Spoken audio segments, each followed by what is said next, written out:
सरसुखाची भाग 26.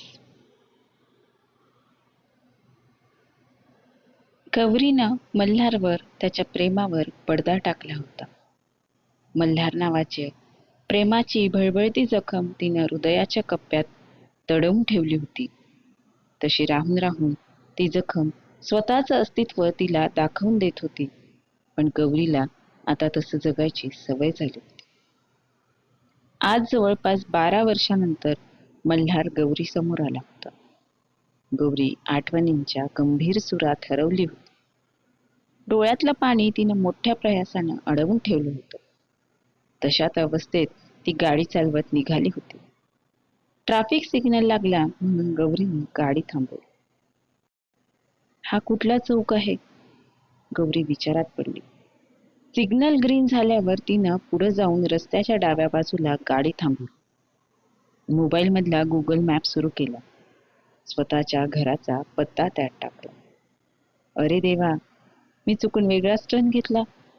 शिट, आता परत यू टर्न घ्यावं लागेल आणि पुन्हा मागच्या चौकातून डावीकडे गेलं की मग. गौरी मॅप बघत स्वतःशीच बडबड करत होती. तिने मोबाईल परत बॅगमध्ये टाकला आणि ती घराच्या दिशेने निघाली. मल्हार, कशाला आलास परत? सगळे रस्ते परत चुकतात. गौरीच्या डोक्यात परत मल्हारचा विषय सुरू झाला. तेवढ्यात एक बाईक तिला वेगानं कट मारून दिली. आता मात्र तिनं मल्हारच्या विचारांना बाजूला केलं आणि रस्त्यावर लक्ष केंद्रित केलं.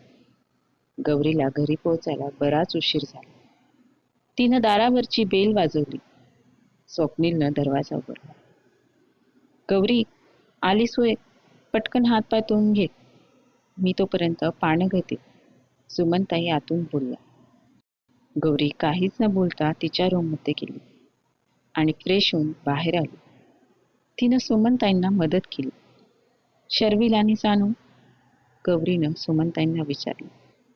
मुलांची जेवणही झाली आणि अभ्यासच.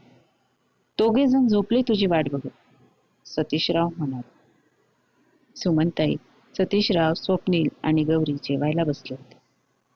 दिवसभराच्या सगळ्या घडामोडींमुळे गौरीच्या गळ्यातून घास खाली उतरत नव्हता. ताटातलं अन्न तिनं कसंबसं संपवलं आणि कुणाशी काहीच न बोलता झोपायला निघून गेली. काय झालं रे हिला? अगदी शांत होती आज. जेवणातही लक्ष नव्हतं तिचं. सुमनताई काळजीने स्वप्नीलला म्हणाली. आज नवीन बॉस येणार होता. तो खूप चिडका आणि रागीट स्वभावाचा आहे असं गौरी सांगत होती. त्याचाच काही इश्यू असेल. तू काळजी करू नको.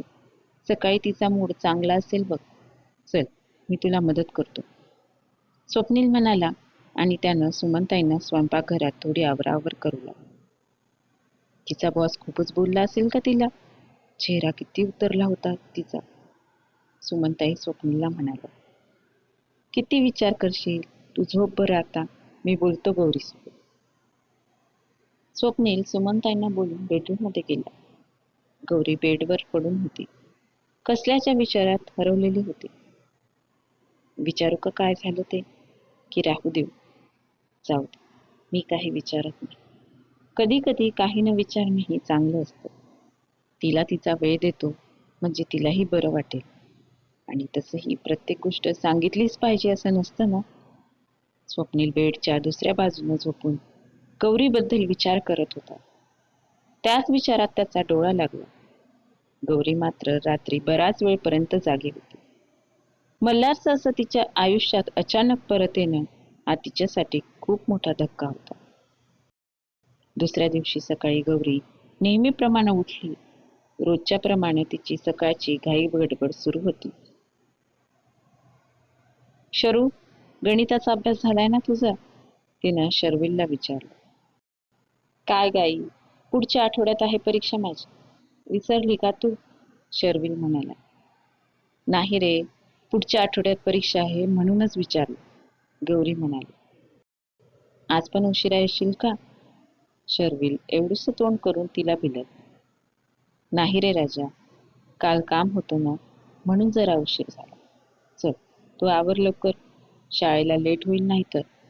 गौरीने त्याची समजूत काढली.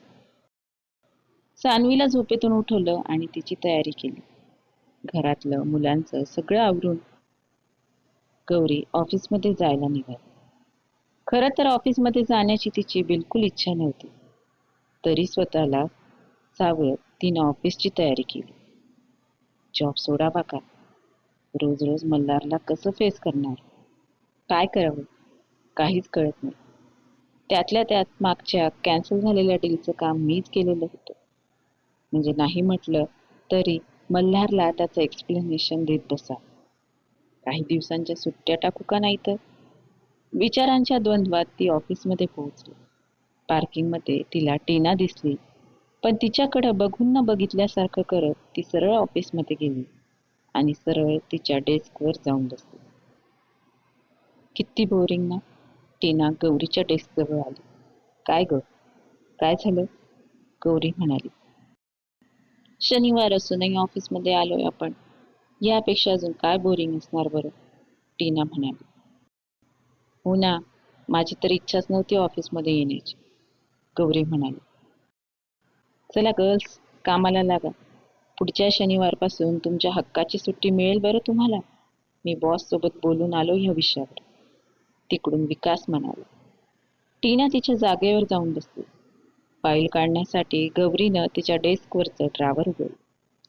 मागच्या कॅन्सल झालेल्या डीलची फाईल तिनं वर काढली. तेवढ्यात तिचं लक्ष मल्हारच्या केबिनकडे गेलं. मल्हार फाईल्सचा ढीग घेऊन बसला होता. माने, तिथून जाणाऱ्या पिऊनला गौरीनं आवाज दिला. गौरी मॅडम, 1 मिनिट, या फायली तेवढ्या सरांच्या टेबलवर ठेवून येतो. माने तिथून निघाला. मल्हारच्या केबिनमध्ये फाईल ठेवून परत आला. काय काम होतं गौरी मॅडम? माने तिच्या डेस्कजवळ येऊन उभा राहिला. ते नवे सर सगळ्यांच्याच आधी आले का? गौरीनं मानेला हळूच विचारलं. 7 वाजता टपकलेत ऑफिसमध्ये. घरदार, बायको, लेकरं, बाळ आहेत की नाही देव जाणे. हा माणूस असा रोजच्या रोज लवकर टपकायला लागला ना तर आम्ही कसं करायचं? साहेब इथं आल्यावर नाईटवाल्या गार्डनं मला फोन केला आणि मी पण मग लगेच आलो. ऑफिस उघडलं, सगळीकडं झाडू मारला आणि मगापासून फायलीवर फायली केबिनमध्ये नेऊन दिली. आता शनिवारच्या सुट्टीचंही सुख लागू देणार नाही वाटतं हा माणूस, मानेनं त्रागा करत सांगितलं आणि तिथून निघून गेला. खरंच मल्हारचं लग्न झालंय की नाही? इतके दिवस कुठं होता हा? ही कंपनी त्यानं कसं काय टेक ओव्हर केली? गौरीच्या मनात मल्हारबद्दल जाणून घेण्याचं कुतूहल निर्माण झालं होतं. पण तिनं तिच्या विचारांना बाजूला सारलं. ऑफिसच्या कामामध्ये स्वतःला गुंतवून टाकलं. थोड्या वेळानं माने तिथे आला. गौरी मॅडम, जा आतमध्ये, बोलवणं आलंय. एकेकाला पहिल्यावर घेणं सुरू आहे. आता तुमची बारी आहे. मानेनं गौरीला निरोप दिला.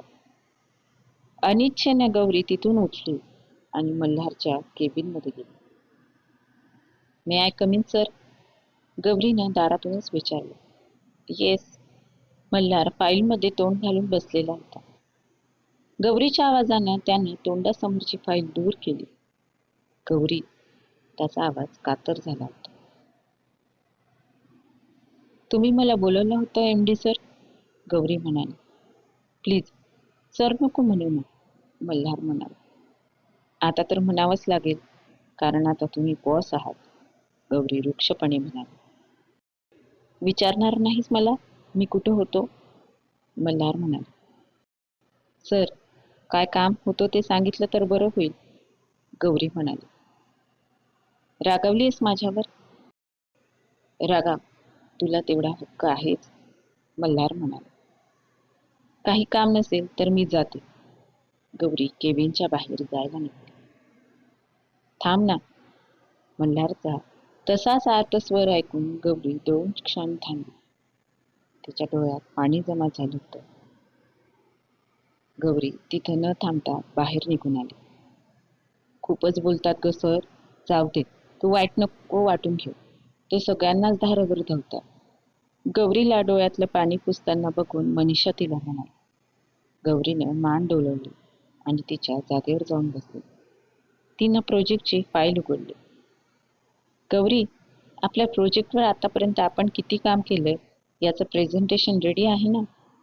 विकासच्या बोलण्यानं गौरी भानावर आली. हो सर, सगळं तयारच तर आहे. आता ह्यावर अजून काय काम करायचं तेच मला कळत नाही, गौरी म्हणाली. आपण काय काम केलं होतं तेच त्यांना एक्सप्लेन करायचं आहे, विकास म्हणाला. सर, प्रेझेंटेशन तुम्ही दिलं तर बरं होईल, गौरी म्हणाली. हो, ते देईन मी, पण तुला काय झालं? मॅक्झिमम काम तूच केलंस म्हणून मी तुला प्रेझेंटेशन दे म्हटलं, विकास म्हणाला. नवीन बॉस खूपच रागीट आहे म्हणून. प्लीज, तर यावेळी तुम्ही प्रेझेंटेशन द्या ना, गौरीनं उगीचच काहीतरी उत्तर दिलं. ओके, तू टेन्शन नको घेऊ. मीटिंगची बाकी तयारी बघ. विकास बरोबर ती मीटिंग रूम मध्ये गेली. तिथं मल्हारचं लक्ष गौरीवर गेलं. एका क्षणापुरतं त्याचं सुद्धा मन थोडं गहिवरलं, पण त्यानं लगेच स्वतःला सावरलं. सगळं लक्ष मीटिंगकडे फोकस केलं. कंपनीच्या पडत्या ग्राफवरून त्यानं ऑफिसमधल्या सर्वांना परत पहिल्यावर घेतलं होतं. गौरीसाठी मल्हारचं हे रूप अगदीच नवीन होतं. मल्हारनं कंपनीच्या कामात बऱ्याच चुका काढल्या होत्या. त्या दुरुस्त करून सगळं नव्यानं परत सुरू करायचं, त्यामुळं कंपनीतल्या सगळ्यांवरच कामाचा ताण वाढला होता. अपेक्षेप्रमाणे गौरीला आजही घरी जायला उशीर झाला. काय होईल पुढे पाहूया पुढच्या भागात. तोपर्यंत आजचा भाग कसा वाटला कमेंट करून नक्की सांगा.